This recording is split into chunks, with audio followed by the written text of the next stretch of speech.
If you're looking for the answers, I still don't have them, but what I do have is a particular set of skills I've acquired over a very long career. Skills that make me a nightmare for people who mislead, misinform, or misrepresent the sports card industry. So if you don't do that, I'll let it go.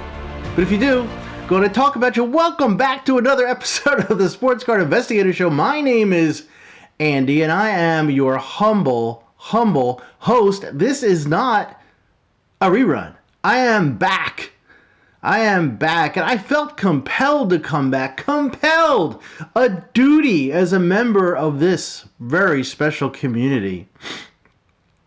I look at some videos that are out now, and I just feel compelled to come out and give my opinion. It's like these videos are like a bat signal for me to come out and give you my opinion, my thoughts on the matter. And the thing that really is going through my head today, and I'll ask you guys straight out, is there a ripping retail box controversy out there?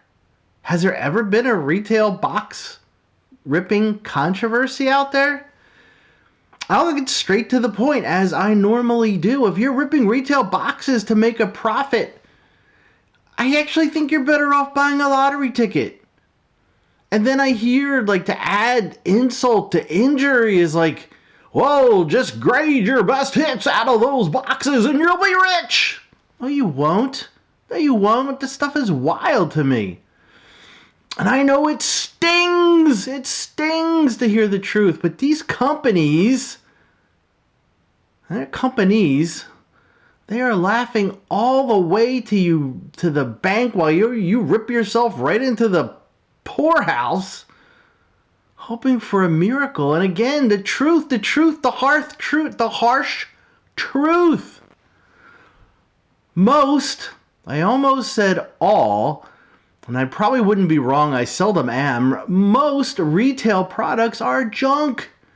Manufacturers are pumping them out knowing that people, not like you, but other people will chase that one card and also act on advice from influencers. When you buy these products, guys, you are telling manufacturers, hey everybody, Mr. Manufacturer, we love this junk. Can you make more, please? Keep it coming. And I'm seeing something now more than I have in the past 3 years. What is that? Good question. It's these junk-filled shelves. It's amazing. Wow, look at the boxes of retail. It's my lucky day I hit a restock. Woohoo! No, you guys may not know it at the time, but you are in the wrong place at the wrong time. Think about it. Look, if you're walking by Target, you're out shopping for something with the wife or whatever it is, and you see a box of cards, Prism Retail, which not hard to find.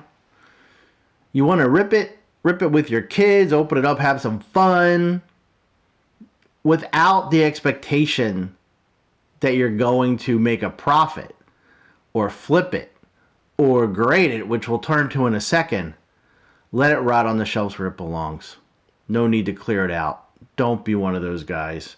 Let those guys do it. It'll be less on the shelf for you and me, and that might be a blessing in disguise. The only people making money in retail cards, and you know it, I said it 5 minutes ago, 3 minutes ago, whatever, manufacturers. But also breakers, and guess who else? Content creators who are hyping the chase. Not all, but some. And they want you to keep ripping and ripping and ripping, and it keeps lining their pockets, not yours. Let's talk a little bit about the flawed grading logic. Flawed grading logic 101. Well, I'll just grade what I pull from this retail box and I'll make money. No, you won't. No, you won't.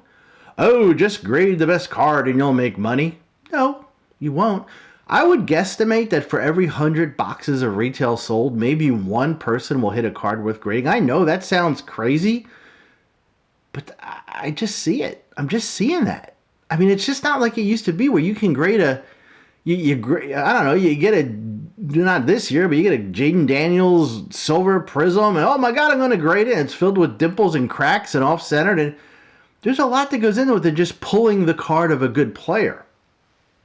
It's not some magic formula that turns cards into instant profitability. Tell you what, guys, you know this. I preach it all the time. It takes money, it takes time, not to mention a little expertise. And by no means, no matter how good you are or how good you think you are in grading, that PSA 10 is not guaranteed, not by a long shot. And that may be the understatement of the year. Not to mention, like I just mentioned, not to mention, like I just talked about, these cards, some are not worth grading. And if they come back as a PSA 9 or worse, and I've seen them come back as 7s and 6s, if that's not enough to tell you to pump the brakes, I don't know what is. The flagship product now, the one that we've all been waiting for, Prism Football, it's brutal. Brutal.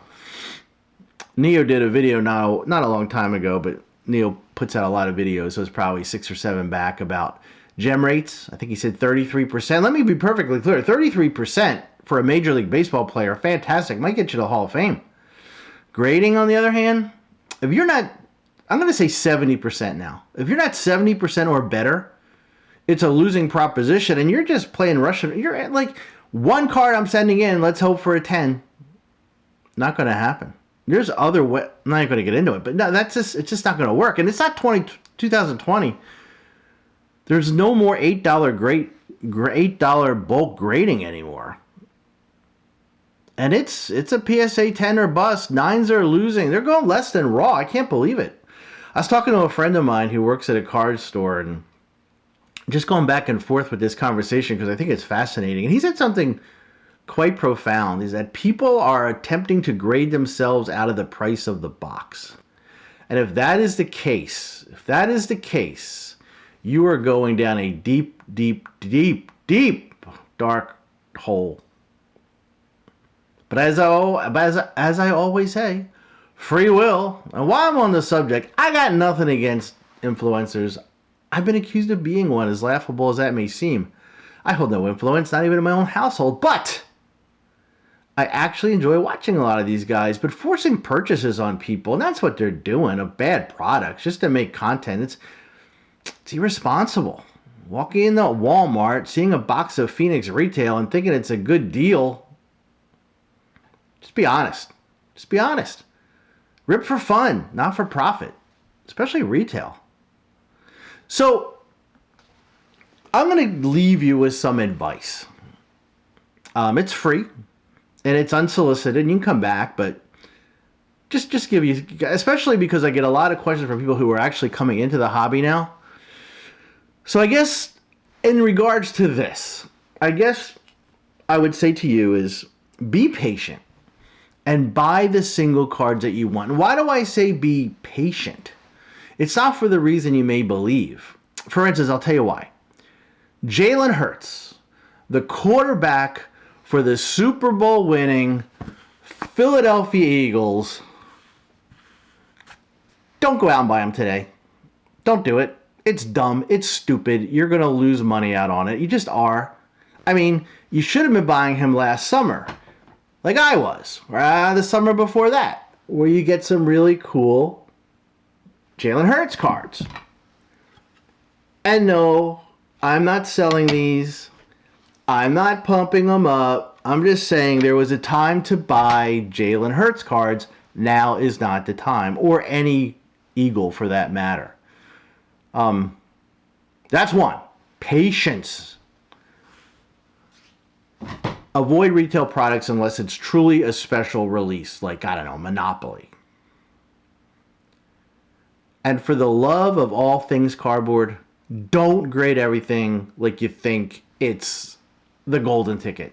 It ain't going to win you anything except probably a loss of money. And that is as farthest from a win as we can imagine. So that's it for today. I was going to discuss the Luka trade and how it is indeed the worst trade in the history of the NBA, but other people have covered that ad nauseum, so I'm not going to. So that's all for today. If you like what you see, hit the like, hit the subscribe. You may see me again. I'm sure you will. Who knows? Until next time, take care.